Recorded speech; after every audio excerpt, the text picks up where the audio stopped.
cheguei na conclusão que a única forma que você tinha de se aposentar seria ser parceiro de um bom empreendimento. Então, o que eu fiz? A partir daí, eu comecei a estudar com mais profundidade, né, a possibilidade de você se aposentar com ações. Eu fiz até um negócio que pareceu inoportuno na época, né? Em 1971, 72, eu já havia feito um estudo e eu tentei demonstrar que se você comprasse ações e você tivesse um programa definido, com metas, etc., você teria condições de, assumindo essa parceria, se aposentar. Então eu peguei uma empresa como exemplo e fiz um trabalho. Esse trabalho se chamou Ações Garantem o Futuro. E eu segui o trabalho, pura e simplesmente isso. Quer dizer, eu me convenci daquilo que eu tinha feito era realmente uma perspectiva, uma projeção factível, tá certo? E aí eu fui fazendo. Então eu fui comprando. Eu fui comprando ações, e na razão direta que as ações deixavam de ter a sua função, que era de ter o quê? De ter um dividendo mais inteligente, ou um dividendo que pudesse me proporcionar uma renda mensal, assim,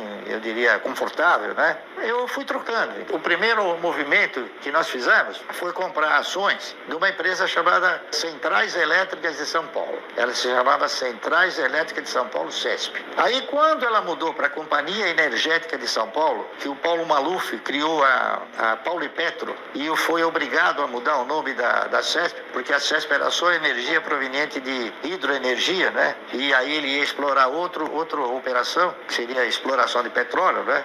Aí foi quando a CESP deu um pulo, que eu imaginei que aquilo lá era uma fantasia, tá entendendo? Aí eu peguei e troquei as ações da CESP por outra. Na época eu troquei por ações de um banco de investimentos chamado BRI, Banco Real de Investimentos, que era o que sucedia a CESP em termos de dividendos. Então eu fui comprando o BRI, com o dividendo que eu fui recebendo do BRI, aí eu fui comprando também bancos, fui comprando ações de bancos, né? Bancos que pagavam ótimos dividendos. Então eu comprava ações, e todos eles muito abaixo do seu valor de patrimônio, inclusive bancos que pagavam dividendo mínimo, prioritário e obrigatório, que era o caso do Banco Bandeirantes, não é isso? Aí eu comecei a comprar ações do Banco Bandeirantes, comecei a comprar ações do Banco Noroeste, e fui comprando, e o patrimônio foi crescendo. No meio disso, tiveram algumas investidas, né, que acabaram produzindo capital e que foi aumentando essa posição acionária, né? Tudo começou assim. Quando eu recomendo a pessoa fazer uma carteira de previdência, a primeira coisa que eu digo para a pessoa é o seguinte: você tem que incorporar o espírito do investimento e o sentido da parceria, tá entendendo? Você tem que sentimentalizar que você não está comprando ações pelo simples fato de comprar. Você está comprando ações de um projeto que possa ser bem sucedido, tá correto? E eu passei a fazer isso. Eu passei a examinar projetos, principalmente de empresas que tivessem duas características, né? Que o setor fosse um setor perene e que ele produzisse sustentabilidade. Quando você define o que você vai fazer, e na minha opinião todos deveriam definir isso, né? Porque não adianta você comprar ações de uma construtora que não tem essa perenidade, nem tem essa sustentabilidade, e outras empresas também. Então, você vai onde tem o quê? A perenidade, a perspectiva da perenidade e a sustentabilidade. Então, as ações que eu tenho são ações que possuem essa característica. Simplesmente isso, tá entendendo? É por isso que eu não tenho milhões de ações, eu tenho uma quantidade reduzida de ações. A minha proposta é você fazer o seu fundo. Só que você vai tentar constituir esse fundo de uma forma progressiva, né? Dificilmente, no momento em que você vai dar início a uma carteira de previdência, existem 20 papéis bons para comprar. Geralmente tem o melhor, então é importante você comprar o melhor, tá certo?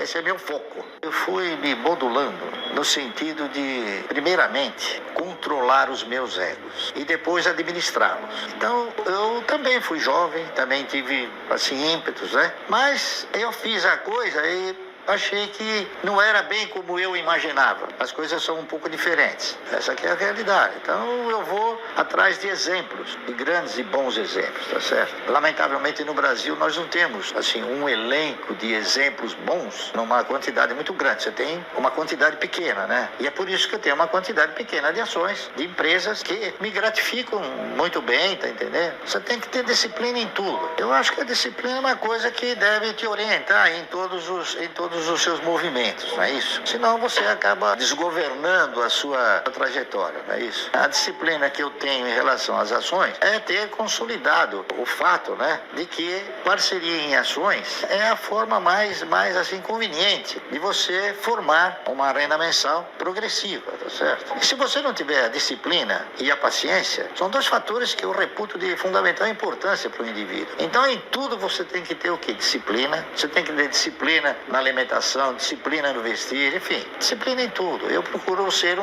uma pessoa disciplinada em tudo, tá entendendo? Essa aqui é a realidade. E tenho paciência. Por exemplo, eu sei que a cada 3 meses eu vou ter um recurso, ou a cada 1 mês eu vou ter um recurso. Então eu espero. Eu sei que ele vai acontecer. Eu não tenho aquela ansiedade, tá entendendo? A postura das ações acabou me enriquecendo sobre 2 fatores. O primeiro é exatamente sobre a questão da paciência. Você ter paciência. Você sabe que vai acontecer, então não adianta você querer antecipar esse acontecimento. E a outra questão é de você respeitar as regras de onde você está atuando, entendeu? Então eu peguei o seguinte, eu peguei exemplos, né? Todos nós deveríamos pegar exemplo. Por exemplo, eu peguei exemplo de pessoas que começaram numa pequena empresa e cresceram vertiginosamente. Se eles cresceram, por que eu não vou crescer com eles? Eu pensei assim, então eu faço isso. Se eles cresceram, eu tenho chance de crescer com eles. Então, eu quero estar onde as pessoas tenham a ambição de crescer, tá certo? Não a ganância de ganhar, a ambição de crescer. Há uma disciplina nisso, né? Essa aqui é a realidade. E outra, é você ter o quê? Você ter a condição de não extrapolar dentro dessa disciplina e dentro desse controle de egos, né? Você não extrapolar, você não sair fora do teu eu, daquilo que você... Né? Eu venho, por exemplo, de uma origem humilde, né? Então eu nunca quis, assim, coisas megalomaníacas, tá entendendo? Eu nunca pretendi, eu achei que nunca poderia ter. Agora que eu posso ter, eu chego e acho que não tem necessidade, tá entendendo? Essa que é a verdade. Então eu comecei a ter uma forma de pensamento seguinte, que o cara que tem, por exemplo, um carro de 450 mil dólares ou 450 mil reais, ele é um patrocinador, ele patrocina aquela empresa que está vendendo uma grife. Porque, na verdade, todos os carros andam, todos os carros têm porta, tem direção, tem roda, tem ar-condicionado, tem rádio, né? Tem elétrico, só que um custa 500 mil reais e o outro custa 30 mil.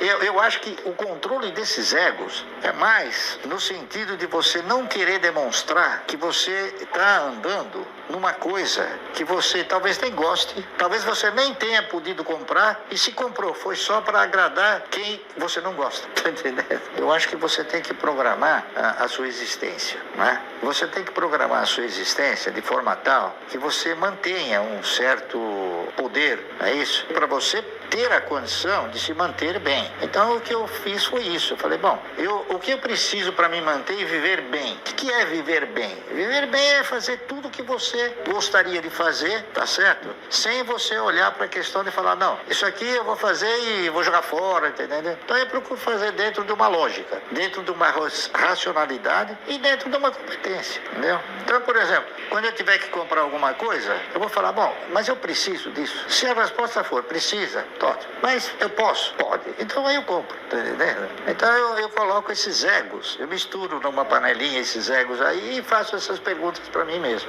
E uma outra coisa que eu gostaria de falar também, que eu acho importante falar isso que eu vou falar. Em 1989, após a eleição do Collor, né, nós tivemos um contingenciamento, um encurralamento da moeda, né? O Collor fez o seguinte, ele trocou o padrão monetário de cruzado para cruzeiro. E o que ele fez? Ele falou, bom, todos os lugares onde tiver um saldo em cruzados serão encurralados. Muito bem. Então, quem tinha dinheiro na poupança, quem tinha letra de câmbio, quem tinha obrigações do Tesouro, na época era ORTN, né? Quem tinha letra do Tesouro, enfim, todos foram contingenciados, menos as ações. Se você tivesse ações, no dia em que ele mudou o padrão monetário, se você tivesse vendido um dia antes, você ia receber em cruzado. Se você vendesse no dia seguinte, você já receberia em cruzeiro. Afetou todos, menos as ações. Então, essa questão de dizer que ações não têm segurança é um mito que o banqueiro criou para poder espantar você. Por quê? Porque se você não tem cultura, você vai ser simplesmente e facilmente ludibriado.